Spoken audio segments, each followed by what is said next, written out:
Ce mois-ci, sur Capital Santé Optimisé, tu vas découvrir que ton corps te parle et surtout pourquoi tu dois absolument l'écouter. On verra d'où vient cette fatigue chronique et pourquoi elle est tout sauf normale. On verra les signaux d'alerte que tu dois reconnaître et comment écouter son corps avant qu'il ne finisse par s'imposer. Et aussi, on verra les conditions à créer pour une énergie plus stable. Alors, si tu veux être sûr de ne rien rater, pense à t'abonner. Et c'est parti pour le premier épisode sur les signaux du corps. Il faut que tu saches que le corps, il lâche jamais sans prévenir. Un corps qu'on n'écoute pas, il finit toujours par se faire entendre. Quand il lâche, c'est qu'il en peut plus de crier, qu'il a été ignoré pendant déjà beaucoup trop longtemps.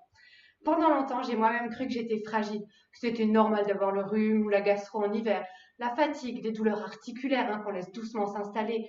On apprend à vivre avec, on se dit que c'est normal, on accepte, on finit par laisser toujours plus de place. Et ça n'a rien de normal, mais ça, malheureusement, je l'ai compris beaucoup trop tard à mes dépens, malheureusement.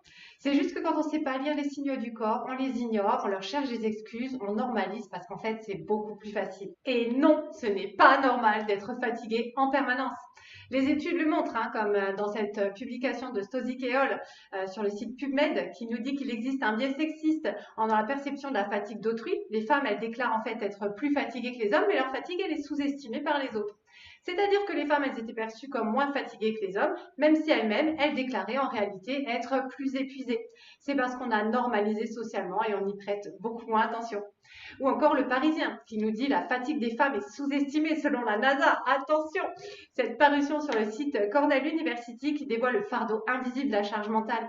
Ils y révèlent que les femmes, en fait, elles supportent plus de responsabilités organisationnelles, émotionnelles, domestiques, donc dans les couples hétérosexuels, et qu'elles déclarent davantage de fatigue émotionnelle que leurs partenaires.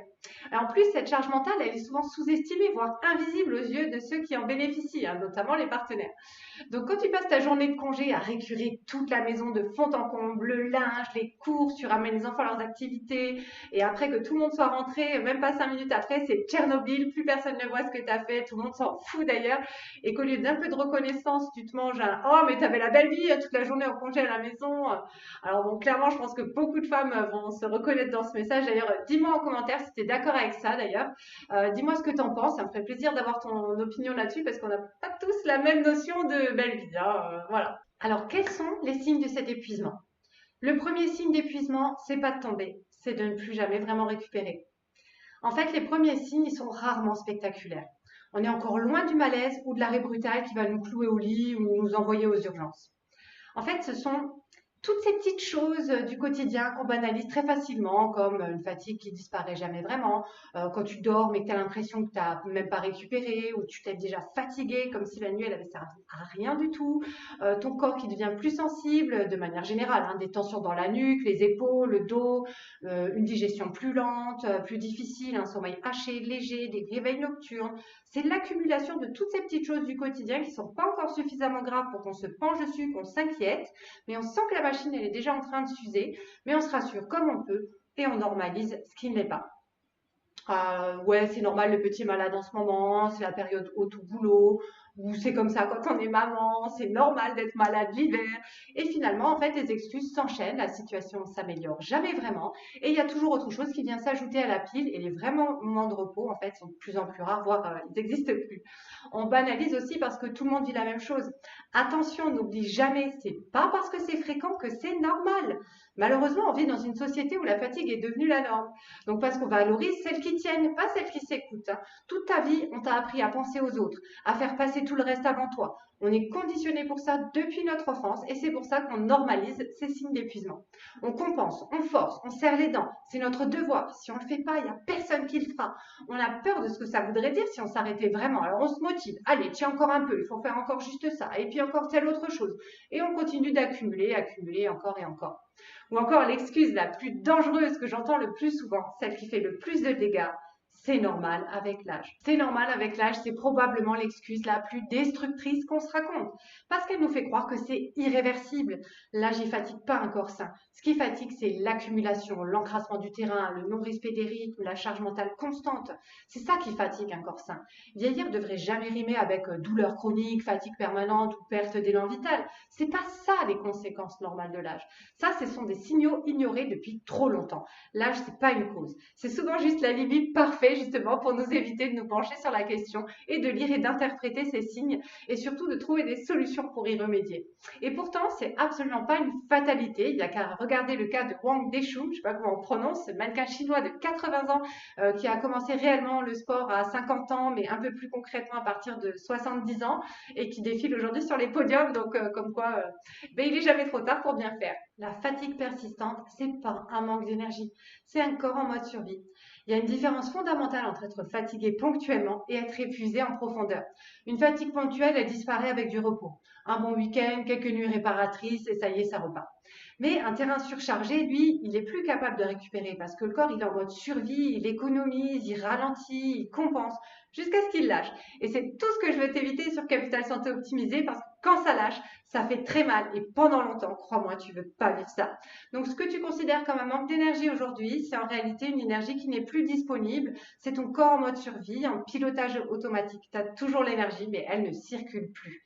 Et alors là, il devient urgent de faire une pause, un bilan de la situation, commencer à décrasser, parce qu'à l'échelle de l'univers, la vie d'un humain, c'est juste un tour de manège, mais pour un humain, ça peut être long, voire très long, surtout si on vit longtemps et en plus en très mauvaise santé. La vie, c'est un marathon, c'est pas un sprint, alors il faut soutenir son corps et tenir sur la durée pour profiter pleinement des choses de la vie.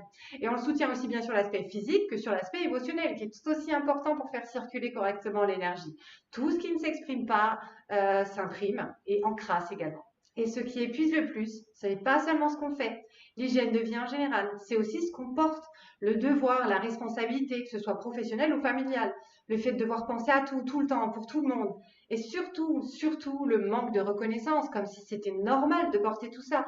Le corps, il encaisse une charge émotionnelle énorme au quotidien. Quand tu t'autorises jamais à t'arrêter, le corps, il va finir par te l'imposer. Il devient plus lent, plus douloureux, plus fragile. Et c'est pas pour te punir, hein, c'est pour te protéger. Alors aujourd'hui, pose-toi cette question cruciale. Et si ton corps n'était pas en train de te lâcher, mais qui te demandait simplement d'arrêter de compenser? Tu te reconnaîtras si tu tiens mais tu récupères jamais. Si tu continues à avancer mais sans jamais retrouver ton énergie. Tu fais ce qu'il faut, tu assumes, tu gères, mais intérieurement, il y a tout qui s'éteint doucement. C'est ton corps qui te lâche petit à petit parce qu'il en a marre de compenser. Il compense encore et encore jusqu'au jour où il en peut plus. Et tu sauras que ton corps il compense depuis trop longtemps si tu es fatigué même après un repos, si tu tombes souvent malade, les petits rhumes, gastro, les maux d'hiver hein, qui sont normaux.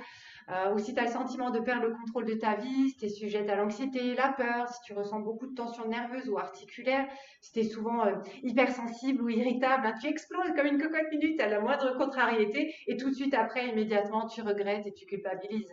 Donc là, tu sauras aussi que ton corps y compense depuis beaucoup trop longtemps si tu vois apparaître dans ta vie des comportements addictifs, un isolement social, repli sur soi. Là, tu sais, quand tes amis t'invitent à dîner, et même si tu les adores, bah, tu as la flemme en fait. Là, c'est ton niveau de tolérance ou d'empathie qui diminue drastiquement. Tout le monde te gonfle et la moindre sollicitation, elle te vide parce que tu sais déjà que tu vas faire des nœuds au cerveau pour y répondre et tu as plus en plus de mal à te concentrer, à traiter les informations. Tu peux avoir des maux de tête, tu perds ou tu prends du poids sans vraiment de raison apparente. Rassure-toi, c'est pas toi qui lâche, qui déraille, c'est ton corps qui en a marre de tenir tout seul. Il attend une participation de ta part pour retrouver son élan et très souvent ça demande bien moins d'efforts que ce qu'on imagine et en tout cas bien moins d'efforts que de compenser. Donc, pour conclure cette vidéo, on a vu que le corps, il lâche jamais sans prévenir. Il parle, il murmure, il crie s'il faut. Mais un corps qu'on n'écoute pas, il finit toujours par se faire entendre. Et la bonne nouvelle, c'est que tant que ton corps te parle, il est encore de ton côté. Agir est encore simple et facile. Alors n'attends pas qu'il crie pour agir. Écouter son corps, c'est pas renoncer, c'est se choisir. Alors choisis-toi.